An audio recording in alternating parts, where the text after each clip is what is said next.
Hello बच्चों, my self VK Garg और PYQ series की इस वीडियो में मैं लेकर आया हूं आपके लिए last 20 years question of chapter electrostatic based on topic electric field. तो चलिए शुरू करते हैं बेटा।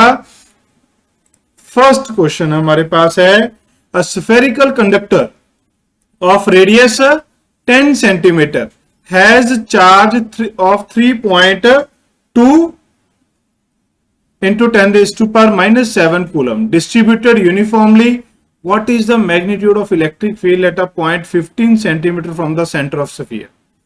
बहुत सिंपल सा क्वेश्चन था, कुछ भी ट्रिक इस क्वेश्चन में नहीं की गई है। सीधा सीधा आपको चार्ज दिया गया है स्फीयर के ऊपर और एक पॉइंट बेटा which is at distance R यानी कि 15 सेंटीमीटर फ्रॉम द सेंटर, वहां पर फील्ड पूछा गया।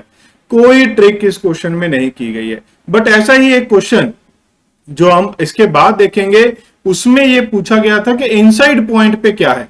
क्योंकि ये कंडक्टर था, अगर ये 5 सेंटीमीटर पे पूछ लेता तो आंसर क्या आ जाता? 0। उसे कैलकुलेट करने की जरूरत नहीं थी, उसमें आंसर क्या आ जाता? 0, क्योंकि कंडक्टर के अंदर फील्ड क्या होता है? 0। ऐसा भी क्वेश्चन पूछा जा चुका है नीट में पहले, बट इस क्वेश्चन में कोई ट्रिक नहीं है। आपको सीधा सीधा फॉर्मूला लगाना था for the field outside a sphere. कितना आएगा? KQ/R²। K की वैल्यू आपको पता है 9 into 10 raise to power 9, charge is 3.2 into 10 raise to power minus 7 coulomb, divide by distance is 15 centimetre बेटा, 15 सेंटीमीटर। अगर आप इसे ध्यान से देखें तो ये बनता है 28.8 divide by 225 into 10 raise to power 6। Powers को ध्यान से देखना है बेटा। यहां पर जो हमारे पास पावर्स हैं वो क्या है? 10 रेज टू पावर -4, ऊपर है 10 रेज टू पावर 9, तो 10 रेज टू पावर 13 हो गया। 10 रेज टू पावर -7 यानी कि -7 कर देंगे, 10 रेज टू पावर 6 हमारे पास ये बचेगा बेटा। क्लियर बात? अब अगर आप इसे डिवाइड करें तो अप्रोक्सीमेटली अगर आप देखें 288/225 इंटू 10 रेज टू पावर 5 लिख सकते हैं। अब आप ऑप्शन में से इजिली फाइंड कर सकते हैं कि ये 1 से थोड़ा सा बड़ा होगा एंड 10 रेज टू पावर 5 होगा। तो कौन सी ऑप्शन है बेटा? अगर आप ध्यान से देखें ऑप्शंस 10 रेज टू पावर 5 और 1 से थोड़ा सा बड़ा। बाकी ऑप्शन में जो फर्स्ट वैल्यू है ये सेम है, सिर्फ पावर्स का ध्यान आपको रखना था। तो कोई ज्यादा बड़ी कैलकुलेशन या इंटीजर कैलकुलेशन की जरूरत हमें इस क्वेश्चन में नहीं है बेटा। नेक्स्ट क्वेश्चन देखते हैं। नेक्स्ट क्वेश्चन कहते हैं two parallel infinite line charges with linear charge densities plus lambda and minus lambda are placed at a distance 2r apart। दो हमारे पास बेटा लीनियर लॉन्ग चार्ज वायर्स हैं, आप कह सकते हैं इनफाइनाइट वर्ड इसने यूज किया हुआ है। Infinite line charges with linear charge density, एक के ऊपर प्लस लैम्डा, एक के ऊपर माइनस लैम्डा। सेपरेशन कितनी दे रखी है? 2r। मिड पॉइंट पे बिल्कुल बीच में, तो यहां से डिस्टेंस होगा r, यहां से डिस्टेंस होगा r बेटा। अब अगर आप इस पॉइंट पे देखें तो क्या होगा बेटा? इस लेफ्ट वाली वायर की वजह से, पॉजिटिव चार्ज की वजह से ये राइट वर्ड हो जाएगा। राइट वाली वायर उसके ऊपर नेगेटिव चार्ज है तो उसकी वजह से फील्ड किधर हो जाएगा? वो भी राइट की तरफ हो जाएगा। क्योंकि दोनों ही इनफाइनाइट वायर्स हैं बेटा, तो फील्ड की वैल्यू क्या होती है? 2k lambda by distance. Distance कितना है? r। सेकेंड फील्ड भी कितना हो जाएगा? 2k lambda bye r। दोनों सेम है, दोनों सेम डायरेक्शन में है, तो नेट फील्ड कितना हो जाएगा बेटा? E1 plus E2। You can write 4k lambda by r। अगर आप ध्यान से देखें ऑप्शन में k की जगह पर 4 पाई एप्सिलॉन नॉट को यूज किया गया है, तो k की जगह पर हम क्या पुट कर देंगे? 1/4 पाई एप्सिलॉन नॉट इंटू r। अगर आप गौर से देखें बेटा 4 से 4 कैंसिल आउट, तो answer will be lambda pi epsilon naught into r। You can see this is third option बेटा। Third option is the right answer. कोई ट्रिक नहीं है, बिल्कुल सिंपल, आपको फॉर्मूलाज अप्लाई करने थे और आपके पास आंसर बन जाता है बेटा। सिंपल फॉर्मूला अप्लाई करिए and you will get your answer. Okay, direct questions बेटा बहुत बार आप देखेंगे, अगर हम मेजोरिटी देखें तो नीट में डायरेक्ट क्वेश्चंस ही हमारे पास आते हैं बेटा। इस क्वेश्चन में होलो मेटल स्फीयर क्या दे रखा है, hollow metal sphere of radius R is uniformly charge. अगर ये होलो वर्ड यूज ना भी करता तब भी कोई फर्क नहीं पड़ता, क्योंकि इसने मेटल स्फीयर वर्ड यूज कर रखा था।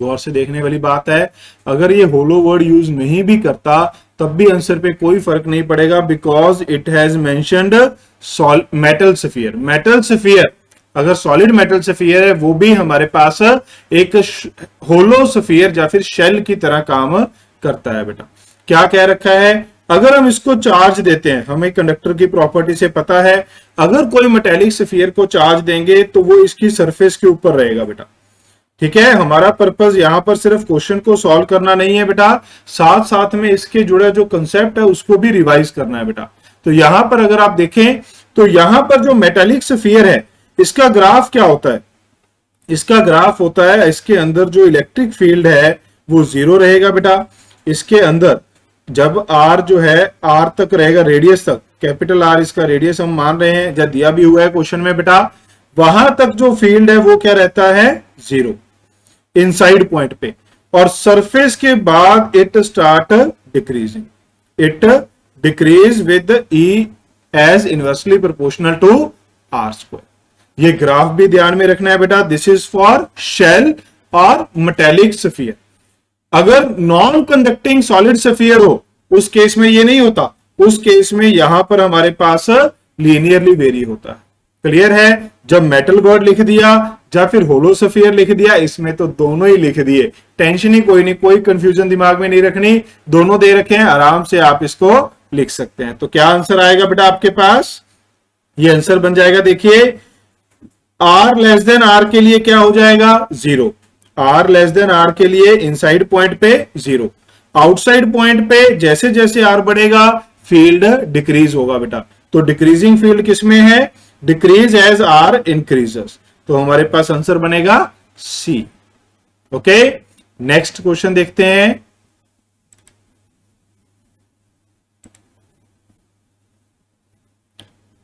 ये क्वेश्चन देखिए, an electron falls from rest through a vertical distance h in a uniform and vertically upward directed electric field। एक uniform upward directed electric field है, उसमें एक इलेक्ट्रॉन गिर रहा है। गौर से देखिए, फील्ड ऊपर की तरफ है, तो इलेक्ट्रॉन के ऊपर जो फोर्स है वो किस तरफ लगेगी, फोर्स हमारे पास होती है Q इंटू ई। अगर हम देखें चार्ज नेगेटिव है, इलेक्ट्रॉन के ऊपर कौन सा चार्ज होता है, नेगेटिव चार्ज होता है, तो उसके ऊपर फोर्स किधर लगेगी, नीचे की तरफ लगेगी। Force and field opposite direction में हो जाएंगे। कितनी होगी फोर्स, अगर हम मैग्नीट्यूड देखें बेटा, डायरेक्शन तो हम लिख ही चुके हैं, this is E times electric field.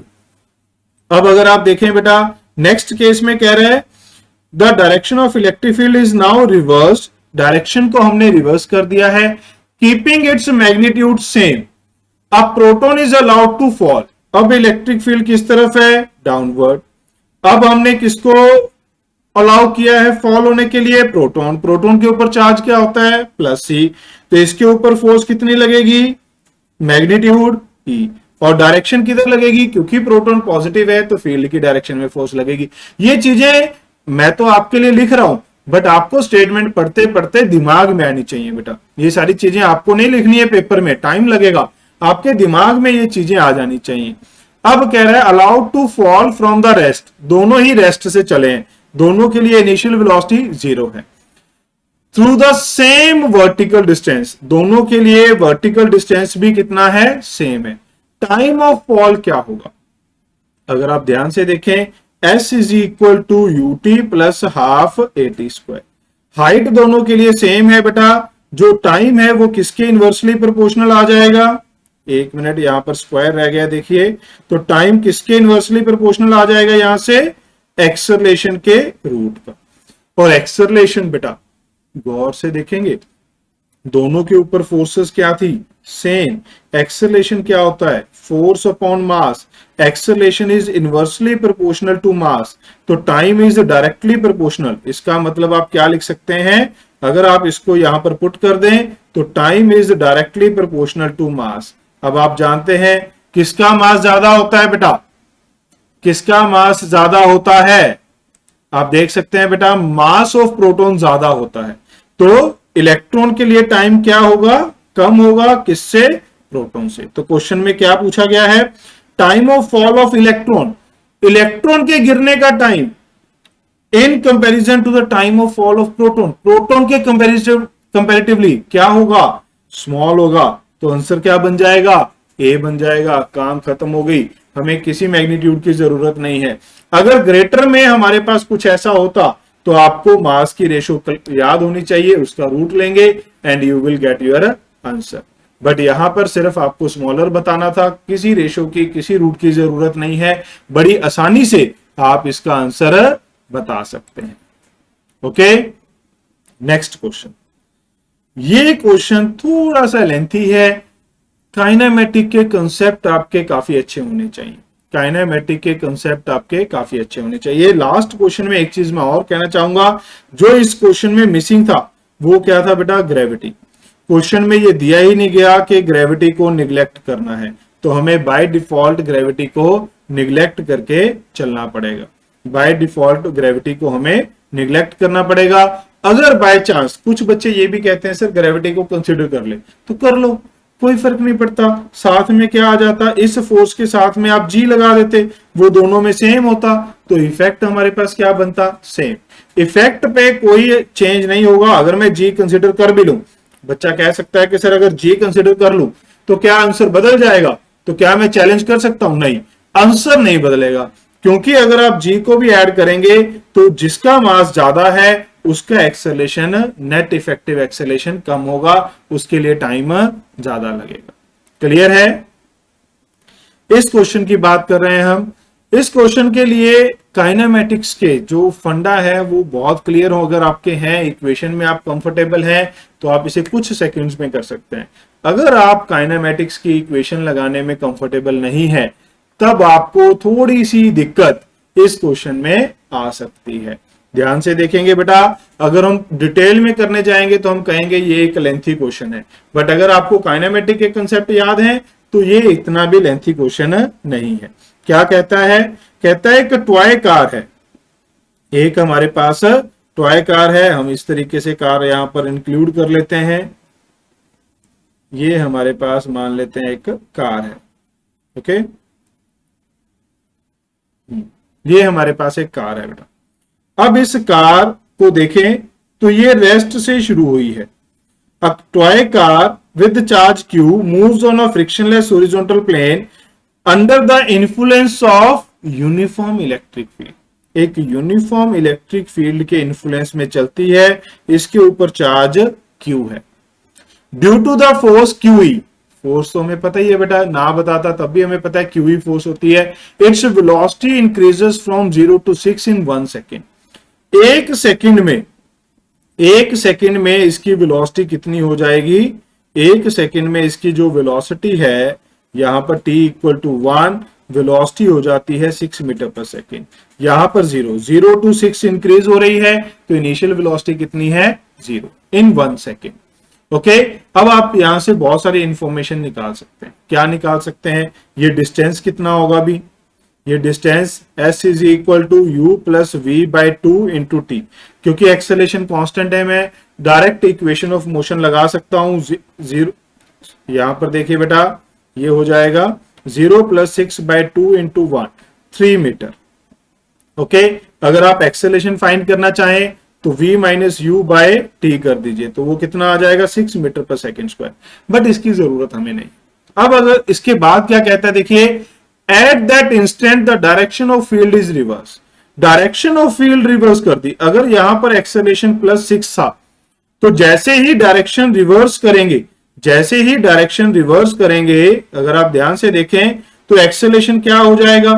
-6 हो जाएगा। जैसे ही मैंने डायरेक्शन को रिवर्स किया, मास वही है, फील्ड वही है, चार्ज वही है, तो एक्सेलेरेशन भी बस ऑपोजिट डायरेक्शन में हो जाएगा। तो अब अगर ये एक्सेलेरेशन ऑपोजिट डायरेक्शन में हो गया है, तो कार को रुकने के लिए कितना टाइम लगेगा? फाइनल वेलोसिटी, यहां पर वेलोसिटी हो गई थी 6, एक्सेलेरेशन है -6, टाइम कितना लगेगा? 1 सेकेंड।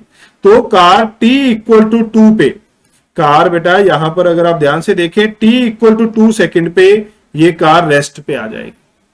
अब कहता है car continue to move for 2 more seconds, 2 second के लिए चलानी है, 1 सेकेंड के बाद तो ये रेस्ट पे आ जाएगी। डिस्टेंस कितना कवर हो जाएगा, वही फिर से आप लिख सकते हैं 6 प्लस 0/2 इंटू 1, 3 मीटर। ये भी 3 मीटर आ गया, ये पहले वाला भी कितना था, 3 मीटर। अब अगर ये वेलोसिटी 0 है, अब ये इस तरफ मूव करना शुरू करेगी बेटा, वापस आना शुरू करेगी। अब इस तरफ एक्सेलरेशन कितना मिलेगा इसे, अब अगर इधर मोशन है तो इस तरफ क्या हो जाएगा, 6 पॉजिटिव। तो 1 सेकंड के बाद अब ये वापस कहां आ जाएगी, वहीं पे आ जाएगी बेटा जहां पर वो 1 सेकंड में थी। इट इज वेरी सिमिलर, जैसे आप एक बॉल को ऊपर फेंकते हैं तो पहले ऊपर जाते वक्त -g था, नीचे की तरफ -10, हाईएस्ट पॉइंट पे वेलोसिटी 0, फिर नीचे की तरफ +10 लगता है। तो जितने सेकंड में ऊपर जाएगी उतने सेकंड में वापस आएगी, जितनी स्पीड से जाएगी उतनी से वापस आएगी। ये वही केस है बेटा, इधर गई तो एक्सेलरेशन -6 था, अब वापस आएगी तो 1 सेकंड के बाद वहीं पहुंच जाएगी। तो कितना डिस्टेंस फिर से कवर करेगी, 3। अब क्वेश्चन में पूछा गया average velocity and average speed. Average velocity, अब अगर मैं गौर से देखूं इसको डिटेल में बना दें, ये हमने सारी कैलकुलेशन कर ली। अब मैं इसको फिर से ड्रॉ कर रहा हूं, ध्यान से देखिएगा बेटा क्या सिनेरियो है हमारे पास। हमारे पास सिनेरियो कुछ इस तरीके का है, T0 पे कार यहां थी, T1 पे यहां, T2 पे यहां, T3 पे ये वापस आ गई है। पहले इस तरफ गई, इस तरफ गई और अब ये वापस आ गई। ओके, ये कितना है, 3 मीटर।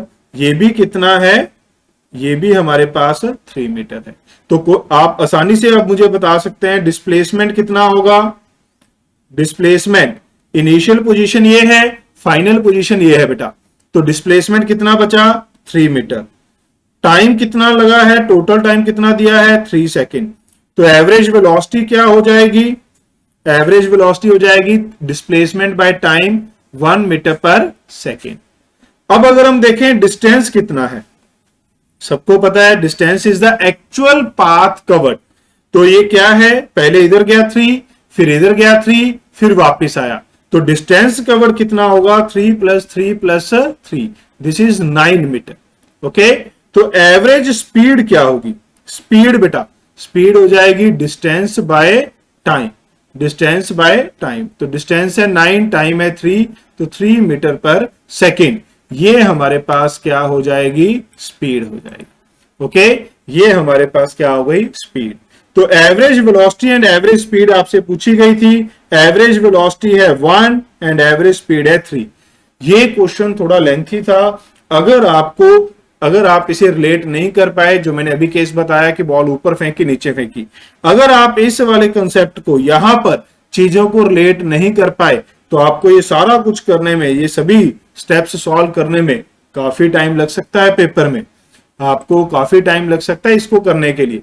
बट अगर आप इस चीज को रिलेट कर गए कि भाई अगर हमने रिवर्स कर दिया, एक्सेलरेशन वही है, तो जितने टाइम में ये 0 से 6 पहुंचा है उतने टाइम में ही 6 से 0 जाएगा। 1 सेकेंड लगेगा, वापिस 1 सेकेंड और लगेगा, तो वो वापिस उसी पॉइंट पे आ जाएगी और उसी स्पीड के साथ आ जाएगी। क्लियर है बेटा, आप आसानी से इसे सॉल्व कर सकते हैं। नेक्स्ट क्वेश्चन, ये जो हमने फर्स्ट क्वेश्चन किया था वहां पर मैंने आपको कहा था बेटा कि इस तरीके से भी आपसे पूछा जा सकता है। क्या कह रहा है, electric field at a distance. देखिए आपको कंफ्यूज करने के लिए इसने कोई कसर नहीं छोड़ी है। यहां पर electric field at a distance 3r/2 from a centre of charged conducting spherical shell. जरूरी नहीं था कि कंडक्टिंग वर्ड बोलता, सिंपल स्फेरिकल शेल होता तब भी यही आंसर था, या फिर चार्ज कंडक्टिंग स्फीयर होता तब भी यही आंसर था। चार्ज कंडक्टिंग स्फेरिकल शेल है जिसका रेडियस कितना दिया गया है, r दिया गया है। इसका रेडियस कितना दिया गया है, r। यहां पर आपको फील्ड दे दिया कितना है, E। यहां पर आपको फील्ड दे दिया, बट पूछा कहां गया है, r/2 पे। पूछा कहां गया है, r/2 पे। अक्सर बच्चे सोचते हैं 3r/2 पे हमारे पास E है, r/2 पे 1/3 कर देंगे, गलत हो जाएगा। r/2 point lies inside the sphere। r/2 कहां लाई करेगा? कंडक्टिंग स्फेरिकल शेल के अंदर, और इनसाइड पॉइंट पे, एट इनसाइड पॉइंट पे फील्ड क्या होता है? 0 होता है। आपको इस बात का ध्यान रखना है। तो आंसर क्या आएगा आपके पास? 0। बच्चों का फेवरेट, जो बच्चे गैस करते हैं, तुक्का मारते हैं, वो इसी पॉइंट पे तुक्का मारते हैं कि अगर 0 दे रखा है तो हम मार्क कर देंगे, नन ऑफ दीज, इनफाइनाइट दे रखा है, मार्क कर देते हैं। बट ये हमेशा नहीं होता। अब जो पेपर सेटर हैं वो आपके इस ट्रिक को समझ गए हैं, तो ज्यादा चालाकी ना दिखाएं, थोड़ा सा दिमाग लगाएं तो आपकी श्योरिटी हो जाएगी, नहीं तो फिर बेटा आपको पता ही है। नेक्स्ट देखिए, mean free path of electron in a metal is 4 × 10⁻⁻8। Mean free path क्या होता है? दो कोलिजन के बीच का डिस्टेंस, जिसमें ये जो हमारे पास इलेक्ट्रॉन है, हम मानते हैं कि ये स्ट्रेट लाइन पाथ फॉलो करते हैं। Electric field which can give an average 2 electron volt energy. कितनी एनर्जी दे सकता है? 2 इलेक्ट्रॉन वोल्ट एनर्जी दे सकता है। In the metal will be in the unit. क्या होना चाहिए? अगर हम ध्यान से देखें तो work done is equal to change in kinetic energy होता है। अगर इलेक्ट्रॉन फील्ड की डायरेक्शन में मूव करता है, जो हमें मानना पड़ेगा इस क्वेश्चन में, क्योंकि कोई एंगल या बाकी कुछ तो दिया नहीं हुआ, तो वर्क डन कितना होगा? फोर्स होगी QE, इसको हम चार्ज ऑफ इलेक्ट्रॉन लिख लेंगे, इंटू D। वर्क डन क्या होगा? Force into displacement. Kinetic energy कितनी दे सकता है? एवरेज कितनी देता है? 2 electron volt. Kinetic energy 2 electron volt is the unit of energy बेटा। इसको हम कैसे जूल में कन्वर्ट कर सकते हैं वो भी देख सकते हैं। आप इसको अगर जूल में कन्वर्ट करना चाहते हैं तो इलेक्ट्रॉनिक चार्ज के साथ मल्टीप्लाई कर देंगे, और यहां पर हमें इलेक्ट्रॉनिक चार्ज है और यहां पर हमें फील्ड फाइंड करना है और D डिस्टेंस दिया गया है। अगर आप देखें इलेक्ट्रॉनिक चार्ज के साथ ये कट जाएगा, तो जो इलेक्ट्रिक फील्ड है ये क्या बचेगा? 2 डिवाइड बाय डिस्टेंस कितना था? डिस्टेंस कितना था बिटवीन 2 कोलिजन, जिसमें ये इलेक्ट्रॉन एक्सेलरेट होगा, वो है 4 × 10⁻⁻8। तो ये क्या बचेगा? 1/2 × 10⁻8। आप इसे लिख सकते हैं 0.5 × 10⁻8 which can be written as 5 × 10⁻7। जितने कम से कम स्टेप्स, मुझे लगता है ज्यादातर बच्चे इसी स्टेप के बाद डायरेक्टली लिख लेते हैं। अगर आप नहीं लिख सकते तो आप इन स्टेप्स को आगे इस तरीके से फॉलो भी कर सकते हैं। क्लियर है? तो आपके पास आंसर क्या बन रहा है? ध्यान से देखिए, C ऑप्शन आपके पास आंसर बन जाए। Okay, next question, a thin conducting ring. Next question है हमारे पास, thin conducting ring of radius r is given a charge plus q। इसको हमने प्लस q चार्ज दे दिया, यूनिफॉर्मली डिस्ट्रीब्यूट कर देंगे इसके ऊपर। कंडक्टिंग रिंग है, यूनिफॉर्मली चार्ज इसकी सरफेस पे डिस्ट्रीब्यूट हो जाएगा। Electric field at the centre O of the ring due to the charge on the part AKB। इस पार्ट की वजह से जो फील्ड है वो कितना है? E है, यानी कि 1/4 पार्ट की वजह से जो फील्ड है वो E है। नेट फील्ड हमें पता है 0 होता है। The electric field at the centre due to the charge on part ACDB। इस पार्ट की वजह से फील्ड कितना हो? अगर आप गौर से देखें, मैं आपके लिए ड्रॉ कर देता हूं। मैं इसको 3 पार्ट्स में डिवाइड कर देता हूं। बेटा डिवाइड कर देता हूं। गौर से देखिए, मैंने इसको आपके लिए 3 पार्ट्स में डिवाइड कर दिया। ये 3 पार्ट्स आपको दिख रहे हैं। अब अगर आप ध्यान से देखें, इस वाले पार्ट का जो फील्ड है और इस वाले पार्ट का फील्ड है आपस में कैंसिल आउट हो जाएगा। ये इधर फील्ड लगा देगा, ये वाला पार्ट जो नीचे वाला था, और ऊपर वाला पार्ट इस तरफ फील्ड लगा देगा। ये दोनों कैंसिल आउट हो गए बेटा, निपट गए इनकी कहानी। तो बचा कौन सा? सिर्फ और सिर्फ दिस पार्ट बेटा। बचेगा कौन सा पार्ट? ये वाला पार्ट हमारे पास बचेगा। इस पार्ट की वजह से जितना इस पार्ट का था फील्ड, उतना ही इस पार्ट का फील्ड होगा। किधर होगा? क्योंकि पॉजिटिव चार्ज है तो अवे होगा। किस तरफ हो जाएगा? अलोंग द बाइसेक्टर, आर्क की वजह से फील्ड, आर्क की वजह से फील्ड किधर होता है, अलोंग द एंगल बाइसेक्टर। अगर पॉजिटिव है तो अवे, नेगेटिव होता टूवर्ड। तो क्या हो जाएगा, फील्ड ई हो जाएगी, मैग्नीट्यूड हो जाएगी ई किसके अलोंग, ओके। तो answer will be B, okay, है ना। देख रहे हैं कितना अच्छा वर्ड है ओके। तो ओके, ओके बच्चों, यस आगे बढ़ते हैं। ये देखिए बेटा, semi circular arc of radius A is charge uniformly and the charge per unit length is lambda, charge per unit length is lambda.